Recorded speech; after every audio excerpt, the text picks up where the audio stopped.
We are starting to recognize and acknowledge that this is a thing. So what is it going to take to get this to the next level where, animals have things to say and they want to share them with us? How do we receive that?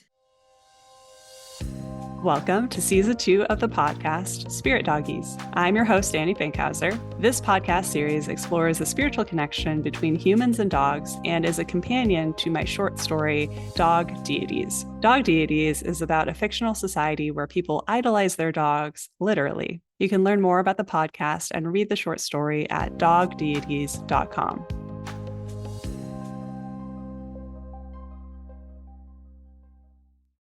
So welcome back to Spirit Doggies, Season 2 of the Danny Finkhauser podcast. I'm your host, Danny, and today's guest is Avantika Mathur. Avantika is an academic researcher with a Master of Science in Global Health, the co-host of the Animals and Us podcast, and is currently completing a research fellowship focused on intuitive interspecies communication. She's a trailblazer in the space, both in coordinating events and editing for academic journals on the topic. Avantika, how are you? I'm doing well. Thank you so much for having me here today. Yeah, I'm so excited to dive into to your work. So I think it seems like an emerging space and helps to validate something that maybe has been going on for a lot longer. Exactly. Yeah, that's exactly how I would describe it. I think honestly, a lot of people have very deep connections with nature, with animals. A lot of people feel things, hear things, see things that they just don't really have words for, ways of connecting with the natural world. And this work that's now just starting to emerge is really all about exploring that further and understanding it and trying to share that with more people to normalize it really, that Mm-hmm. it's actually a lot more universal than we realize.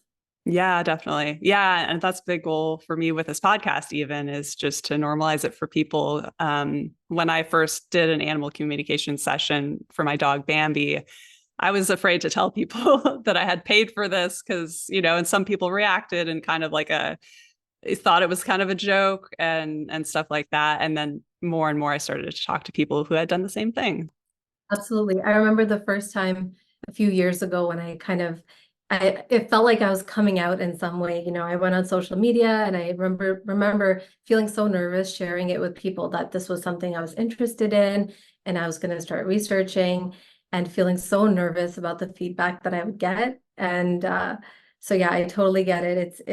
It's new. Some people have heard of it, some people haven't. So it's an interesting time right Yeah, now. definitely.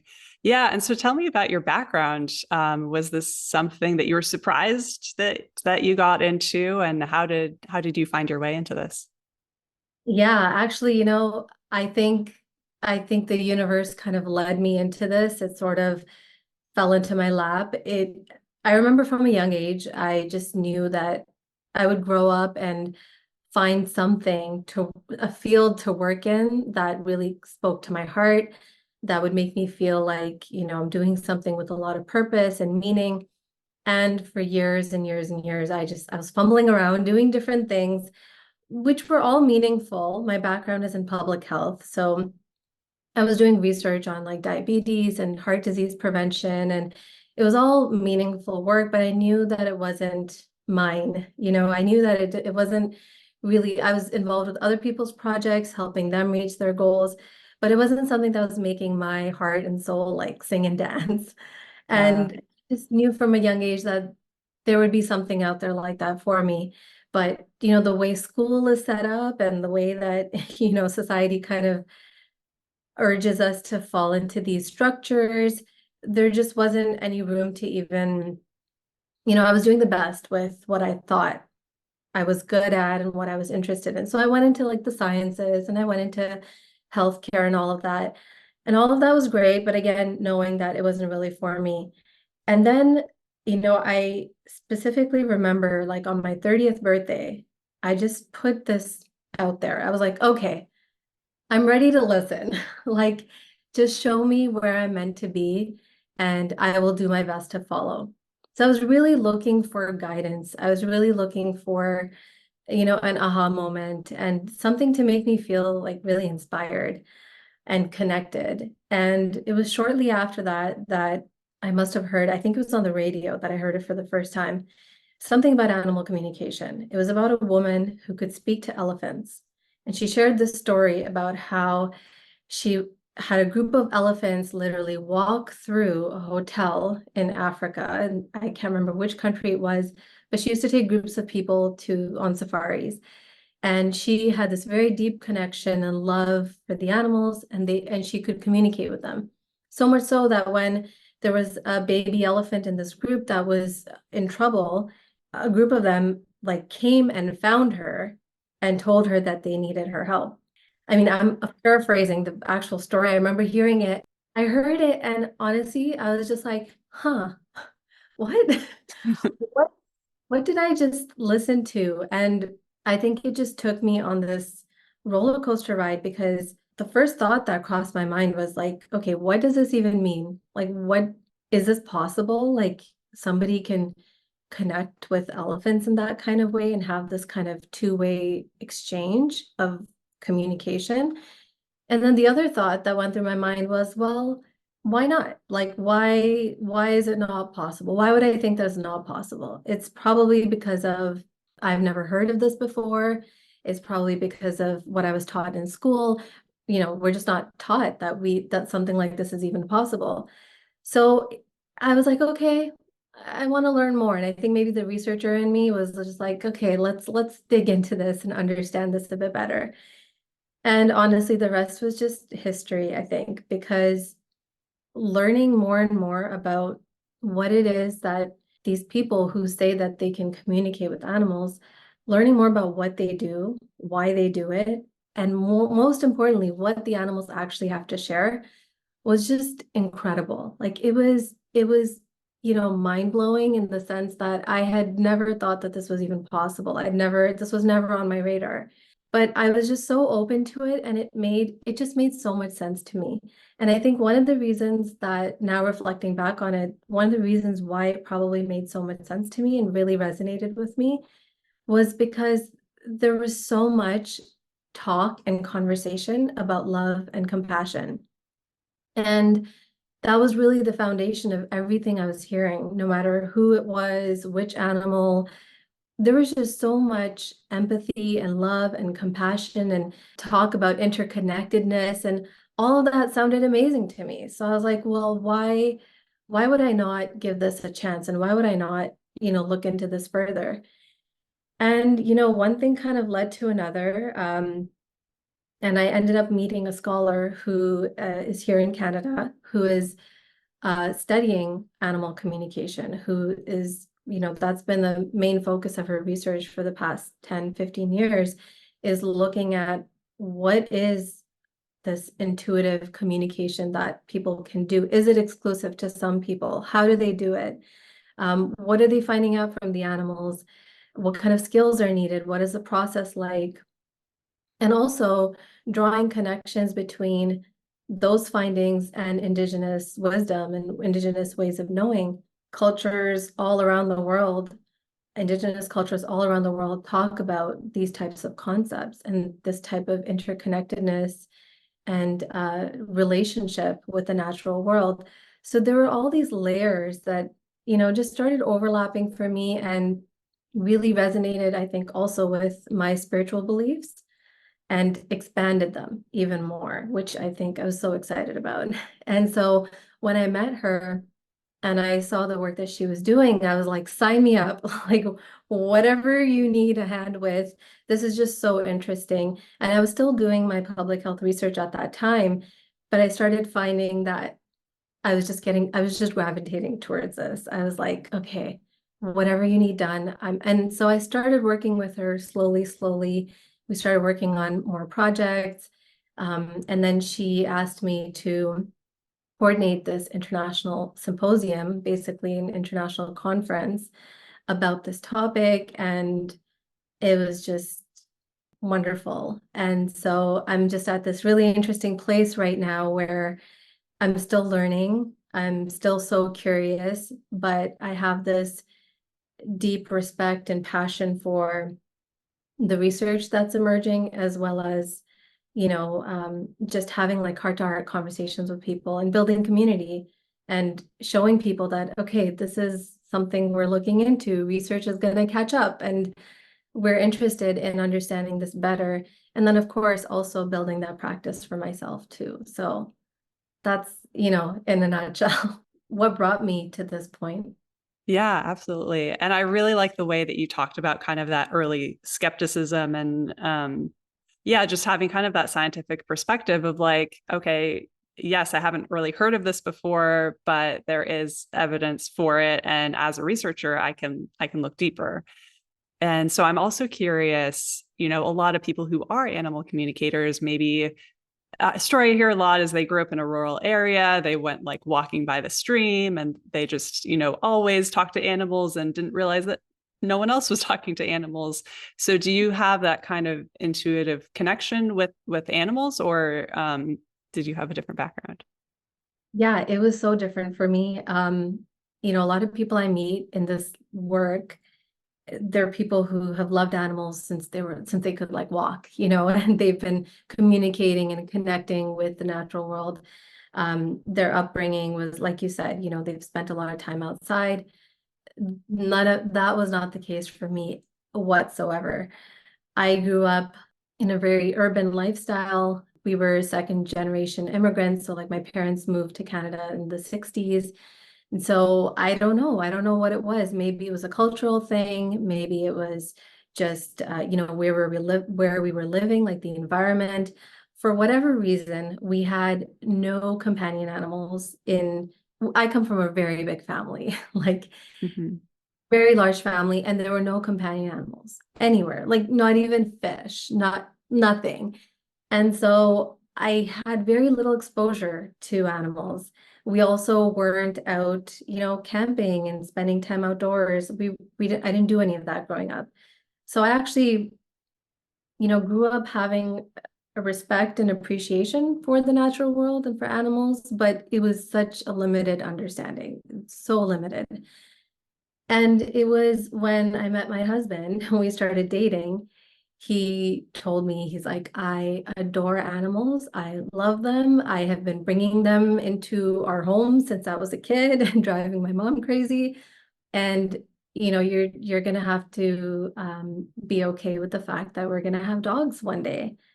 And I said, okay. And, unfortunately, the lack of exposure also fed into like a fear as well, which didn't help. And I really think is just a lack of exposure. Had we spent, and I say we, like my siblings and I, all of us, I think we just didn't spend enough any time with dogs. So there was this fear of them as well. Completely irrational, probably. And so, he tried to warm me up in all the years that we were dating. He tried to warm me up. He would take me to shelters. He would take me to different places, his family members who had dogs. And he really tried to help me see how lovely and wonderful they are. I tried. It was hard. I was still scared. But after we got married, about a year after we got married, he said to me, okay, it's time.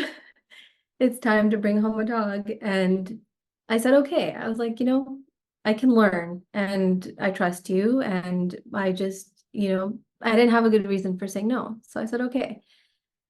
And I don't know, within maybe, I think a few months, we brought home a puppy. And this puppy, basically the person who had put the listing up had said, if you don't take him today, I'm probably going to leave him like at a fire station or something, because Oh, wow. he needed to get rid of him, for lack of better terms, as Mm-hmm. soon as possible, because he was starting to bond with them and they didn't want him. Their dog had basically had puppies. Mm-hmm. So I was like, okay, we'll think about it. We'll get back to you. He's like, no, you either take him now or he's going there. So Mm, of course I was like, okay, like, he's yeah. coming. And everything changed after that. And that's when, that happened at pretty much at the same time that this kind of other stuff started to develop, with hearing the thing on the radio, the story, all of those things started happening at the same time. And I realized, this is so interesting. I want to get to know him better. I want to understand him better. And so that is kind of where my practice started, my experience started, is when Simba entered our lives. And, in all the work that I've done, I've learned one thing, and I've heard this over and over and over again. I think every animal communicator out there who considers themselves like a professional animal communicator will tell you that it is something anyone can learn, and that these are skills that we all have innately and that we're actually born with. Kids are so open at a young age, like they have access to all of these abilities.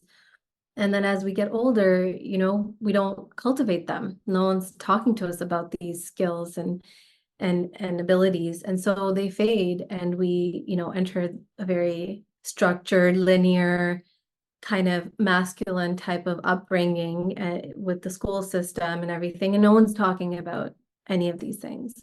So we lose some of that. But every single person I have heard talk about this, no one is out there saying, I'm a gifted person, and this is my gift and nobody else has this. Like, every single person has said anyone can learn this, and at any age, and we're actually just like relearning, like we can all already do it. We've just forgotten or have never been taught how to access these things.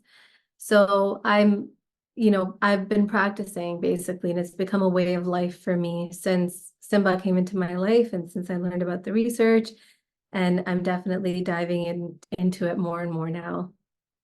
Yeah. And so I want to hear more about the research, because I think a lot of people come into this sort of anecdotally, they have a friend who does it or something like that.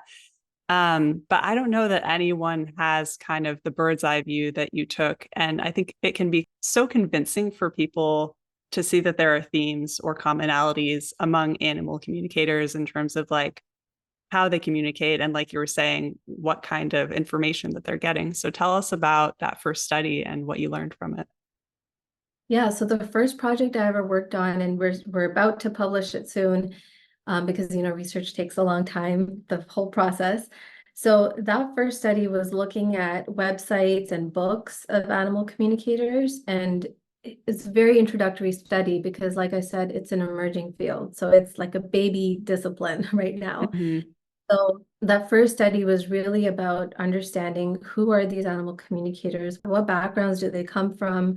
A lot of people shared what educational backgrounds they come from, what degrees they have, and what disciplines. How do they work? Do they work remotely? Do they have to be there in person with the animal? What is their process like? So, and then the books were really interesting. So that was the part that I was mainly working on then, was looking at the books and seeing like what kind of species do they talk to, and what are the themes that are emerging in the books. So, there were themes like animals as healers. Animal communicators talked about that, how animals can help humans heal. There were, themes about animals as teachers, teaching us certain things. There were topics about death and transitioning and euthanasia that a lot of the books talked about.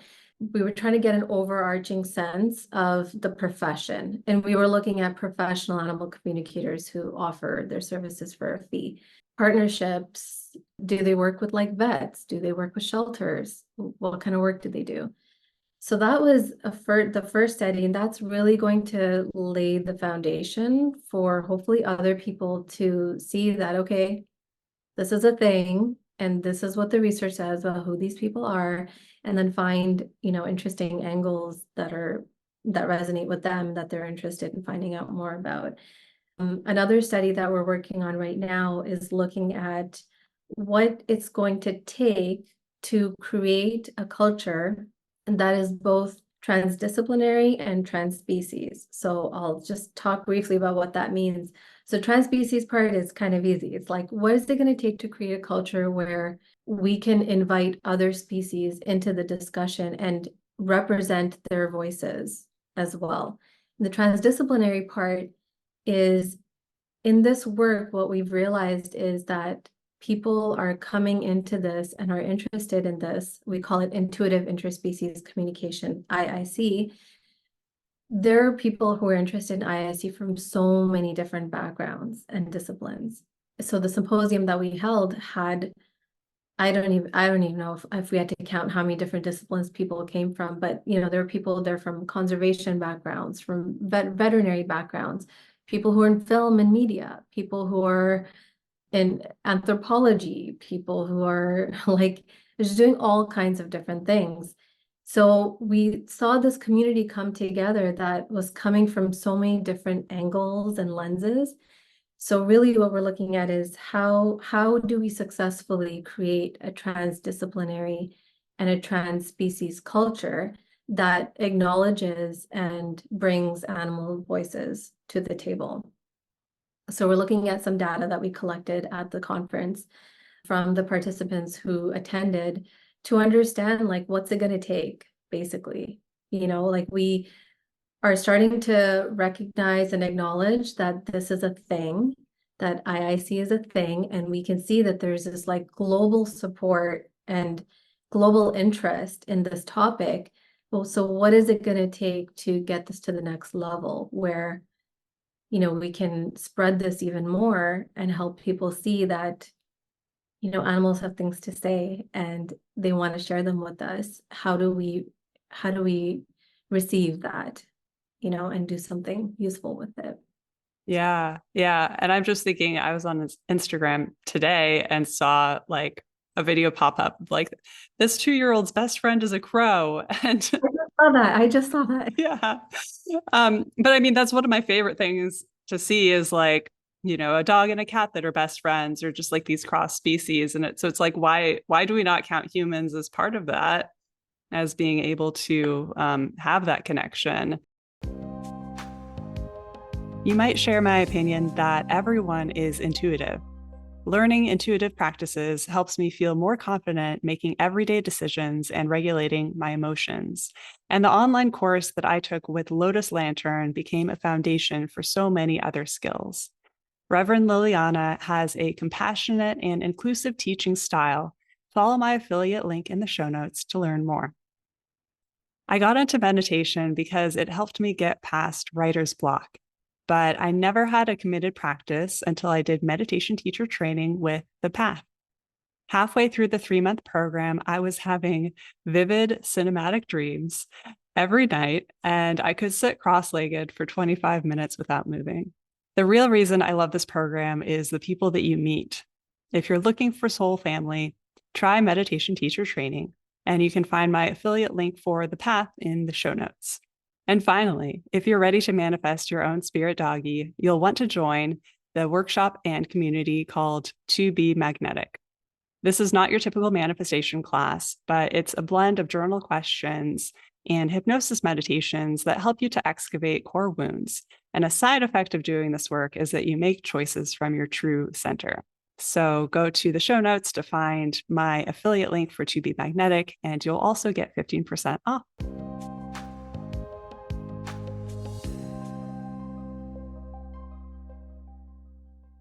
And so kind of tying the two studies together, I'm curious, kind of going back to the first one in terms of, the literature review and seeing what professionals were saying. Because I think so often we sort of talk to animals as if they're babies, but to get to the part where we're looking for animals to kind of comment on these great world issues, what did you find that the animals were saying to the communicators that kind of set up to seeing that there was hope in terms of having these kind of deeper conversations with them? Yeah, so actually like one of my my podcast co-host, Dr. Barbara Shore, she's a retired vet, and she's been communicating with whales and dolphins and elephants and all species really for decades. And she wrote 2 books about her conversations with the whales and the elephants specifically. And I'm just giving her as an example, like in her book, Yeah. asked them very specific questions about, you know, for example, animal consumption and that whole industry. What are their thoughts about it? Mm. Or, hunting, like what are their thoughts about it? Climate change, what do they think? And what do they need us to do, basically, So there's a lot of interesting information that comes through. Really, what I have noticed at the end of the day is that they are interested in helping us become better versions of ourselves. So it's like a process that has to happen like from the inside out. They don't necessarily come saying, you need to build this and you need to do this and you need to do that. It's not really like that. But what it is they really help us understand ourselves better. And I think that's also one of the reasons why I got so interested in this work, is because what they were sharing was that, humans are capable of incredible things. They acknowledge that, they know that. They know that we have this intellectual capacity to do things that no other species can. And so through the work, through the things that I have read that animal communicators have shared, like in Barbara's book, they really point out how important it is to use those skills and that knowledge and that experience to do good things and to make the world a better place. So I think a lot of, the listening to them in, issues that we want their input in has really to do with them encouraging us to step up and also become better stewards of the planet. They talk about how we have the ability to do that. And we have that very important role in the grand scheme of things. They talk about how every species has a different purpose and different roles to play. In her book, she talks about the roles that whales have to play and the roles that elephants have to play. It's really interesting. And Yeah. so the Yeah. role that humans have to play is that we have to be good caretakers of the planet. So I think a lot of what they share keeps pointing back to that. I've also noticed that they have tremendous amount of compassion for us. So though they acknowledge and don't necessarily, they don't condone some of the things that we do with the exploitation of animals, they will point that out, that goes against the laws of nature. And so that's one of the things, they explain in her book and in other people's work, is why, it's not just about it being wrong. It's like, why is it wrong? And they explain that, it goes against how life is supposed to work, how nature is supposed to work. So they acknowledge them, they point those things out, but then they also tell us that, the animals also see the tremendous amount of good in us as well, and the love that we're capable of. And so they keep pulling us back to that. I've never seen them, point fingers and place blame and make us feel bad. I've never personally come across that. So much of it is like, you can do better than this. We know you can, and we love you, and we're all waiting for you to like wake up and to understand that what you do impacts us, this, and what we do impacts you, and we're all part of one entity. We're all trying to make the world a better place, and you can do a better job at that. So Mhm. that's a lot of what I've heard. There are a lot of practical applications of IIC as well. So, I have a colleague who was called, her and her team was called into a sanctuary where they were having a lot of issues with the animals, various unexplained issues. They had the animal communicators come in and try to understand what was happening. So, the animals would share with them what's going on, what's causing all these problems. I have another friend who is the co-founder of a large cat sanctuary in South Africa. So they rescue lions, tigers, leopards, and communicating with the animals is a fundamental part of how they do their work. So they will communicate with the animals at every stage of the interaction with them to ask them, would you like to come here? This is what's happening. We're going to be transporting you. Okay, you have what you need. One of the examples she gave me was that there were two partners, and I can't remember which animals it was. They might have been lions, and one of them had passed away. And the staff was all thinking, okay, maybe we should rescue another lion. And there was a baby lion that they could have rescued. And they said, well, we got to ask the other one first. And they were assuming that she would be happy to have a baby lion, to keep her company. But she said no. She said she didn't want that. She wasn't ready for that. So then they made their decisions differently. And so there's so many ways that it can be applied and used. And one of the main purposes of the symposium was really to understand, like, how are people using this? Because there's been no unifying, body or place or community to come and talk about all of these interesting ways that people are applying this to their work. But it's happening. Like, we learned about people who are being called to deal with like pest control issues. People who want non-harmful methods, they've called her in to deal with like a scorpion issue that they had, or like mice and ants, and people who have issues like with their farms and wildlife coming in and killing their livestock. They'll call her in to understand what's happening, and she'll talk to the animals and get information. And so there's just such a wide spectrum of interesting things that can happen if we are open to the idea that the animals can share things with us.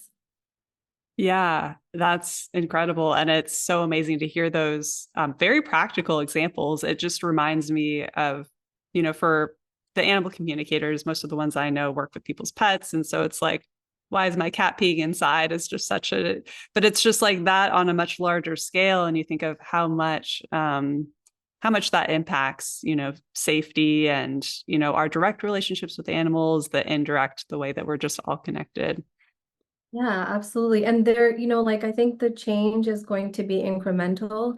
My vision and my hope for the future is that there can be a time where this is commonplace and it's normal. If we're making decisions that impact them, impact animals, or impact nature, forests and, whatever it is, rivers, and that we know that we it's important to ask them, because we go into so many situations as humans thinking that we have all the solutions, right? And what I'm learning through this work is that if we are open to asking for support and guidance and insight on what they need, what they think, we can get that insight. And then the second part to that is, like, we have to be able then to implement it. We can't go out there and expect answers and then not do anything about it either. So there's a lot still to figure out, but I'm hopeful that the research can help support people that want to do this more and more so they can take it to the next level for themselves. I also forgot to mention your previous question about the research is one of my colleagues at the university. She's finishing her PhD. Her PhD focuses entirely on how animal communication happens. So Yeah. what is the mechanism? What is the process? How do animal communicators receive information, interpret it, and then convey it?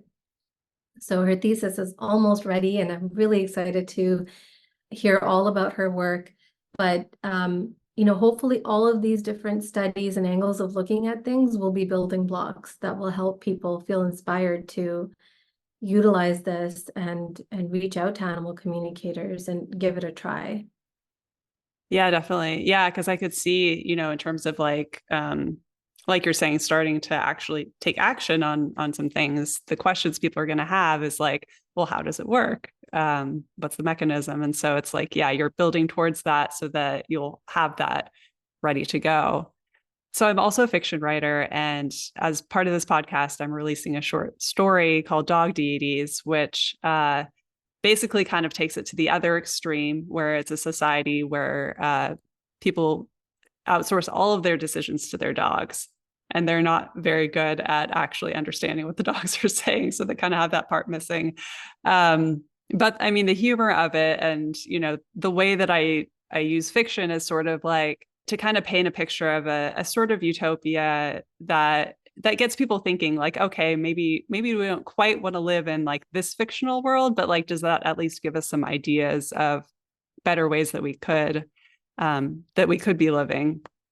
So it's really interesting to talk to you, because I have a line in there that basically one character says like, oh, we're not going to solve climate change with our dogs. And, it sounds like they actually could be part of that.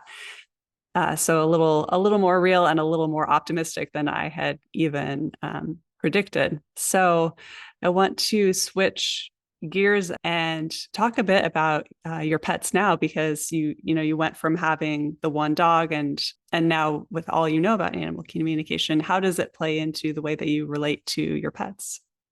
Yeah, I think the biggest thing it has done, like I said, it's become a way of life for my husband and I, in the sense that, now that we have this understanding that animals are thoughtful, intelligent, compassionate, wise beings, that I think first and foremost in this home, we don't see ourselves as, like, we never use the word pet owners. We don't even use the word pets really, because we see them now as being equal to us, and we see them as being their own unique beings that have a lot to share with us. And of course they have their quirks, and they're in their cat body or in their dog body, whatever it might be, but so they have those instincts and they have those behaviors that those animals do.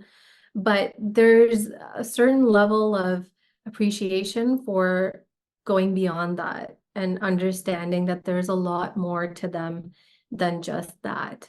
So I think when we think about decisions that impact them, when we think about what they need and what they want, we kind of default to thinking about, can we ask them? Can we ask them what they want? Or how can we facilitate that conversation?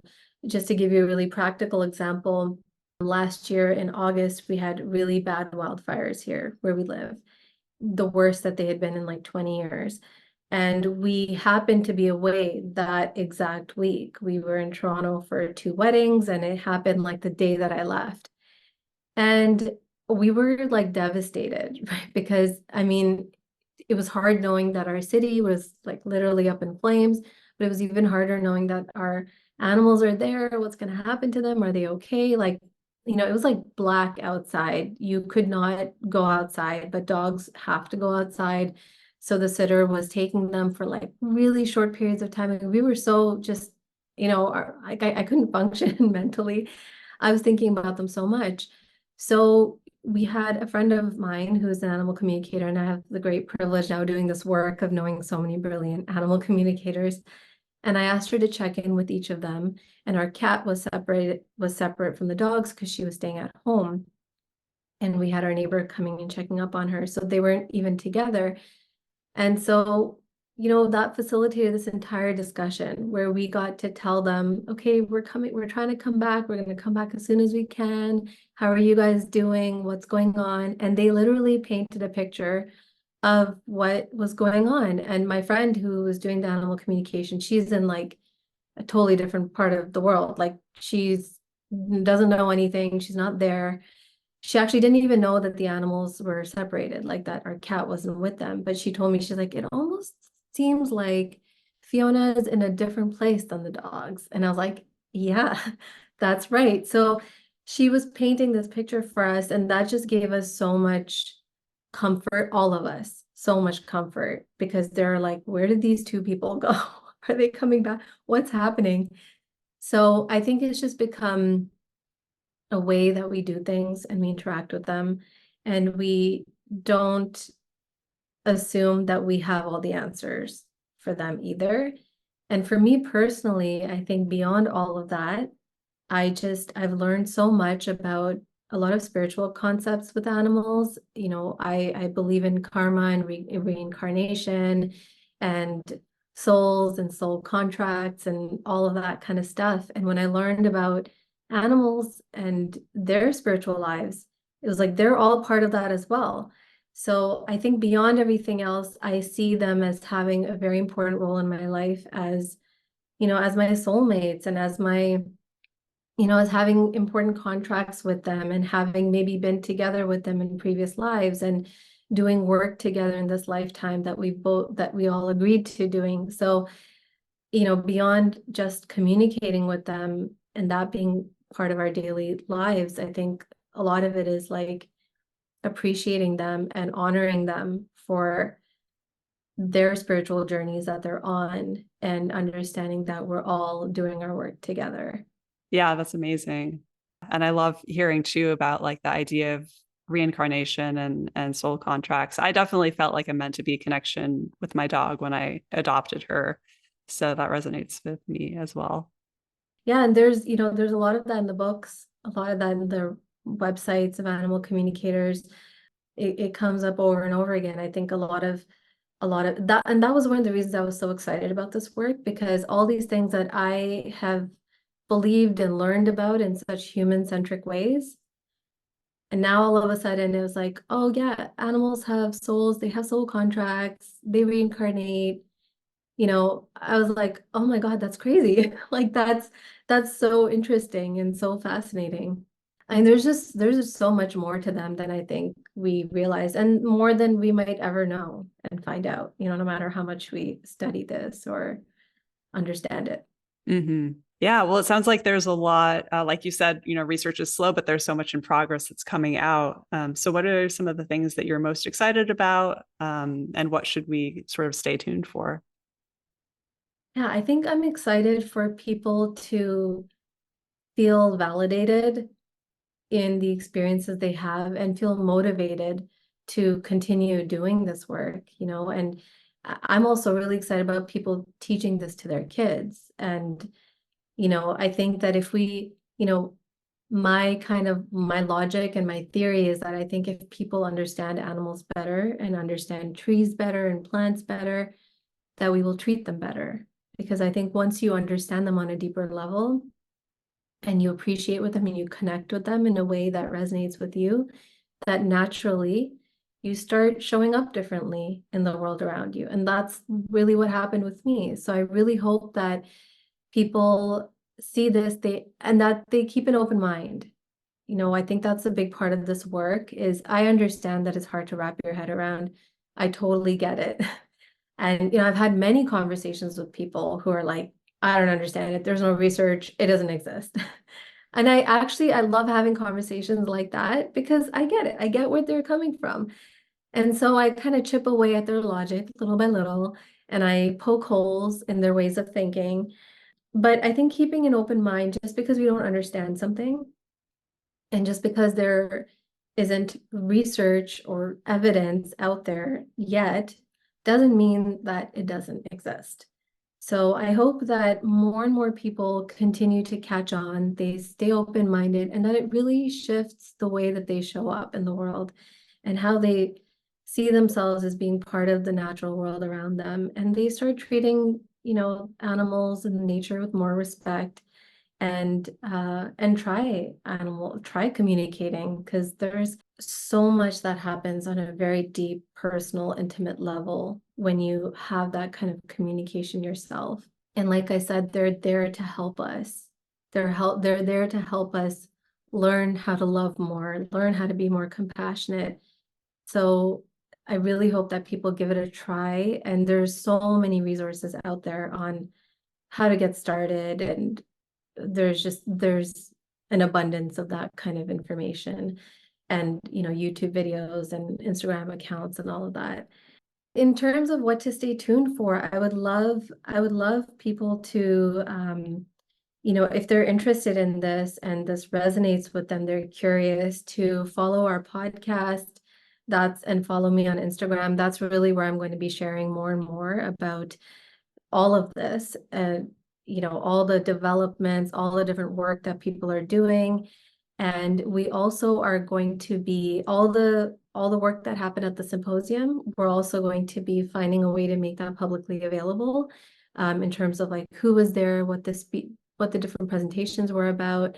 So I think if people are curious about the work, they can definitely check that out as well, and keep an eye on those scholars that they're interested in, keep an eye on that research that's going to be coming out soon. And yeah, just keep your eyes and ears open for more people who are going to start talking about this. Yeah, amazing. Yeah, so we'll have links to all of that in the show notes so you can get connected and stay tuned. And I just wanted to say, like, as we're wrapping up, I love something you said about, when people understand animals better, they'll treat them differently. I think it's such an optimistic point of view because with so many problems that we have in the world, there's a lot of like it's the corporation's fault, or like people need to, stop using plastic bags. And it's just very overwhelming, like all these different rules and trying to pass blame and stuff like that. What I get inspired about is kind of like you're saying, is like you understand something differently, or like you just have a vision of a different world, and that naturally brings about different actions, which makes a huge change. Yeah, absolutely. And it is optimistic, but I really do believe that. I think that's one of the things that attracted me to this work is that it is so, it doesn't play on fear tactics. It doesn't make Yeah, yeah, you feel bad because there's so much of that out there. yeah. You can just open up any news channel or social media platform, and there's like an abundance of, all the wrong things, articles about all the wrong things that are going on out there or that we're not doing enough, right? And so there's already plenty of that kind of anxiety and frustration out there, and definitely a lot of, finger pointing. But I truly believe that that change has to come from inside out, that each of us has to find our own truths. We have to do the work ourselves. The more we do that, the more we naturally will become better versions of ourselves. And the hope is that that trickles. Like, I don't think, even if the big corporations and the governments made big decisions, like the people are still going to do what they do. So Yeah. really feel like, of course, both things need to happen at the same time, but I feel like it's so powerful when we try to make change on a very individual level, because it has a ripple effect. And it's also Mm-hmm. because, I'll never go back to being how I was before. I mean, I'm not saying I was bad or like, but I'll never go back to those old ways of thinking or not knowing, because now I know a new way. So it's also sustainable. You're not doing like telling people to do something that they might try for a bit and then be like, "Oh, okay, whatever." No, this is not really like that, because once you see a tree or a squirrel or, a river or, your own dogs and cats a different way, it changes the relationship forever. Mm-hmm. Yeah. Yeah. And then that continues to ripple out. Well, thank you so much for taking the time to be on the podcast. It was great to have you. This is an amazing conversation, and I'm so excited to keep following along as you release more research. Yeah, thank you so much. I really appreciate you having me here, and I thank everyone who listened, and I hope that we all continue to feel inspired and motivated by the natural world. I hope this podcast brings you closer to your furry friends. And if this episode made you think of someone, why not share it with them? You can send the link in a text message, an email, or even put it in an Instagram story.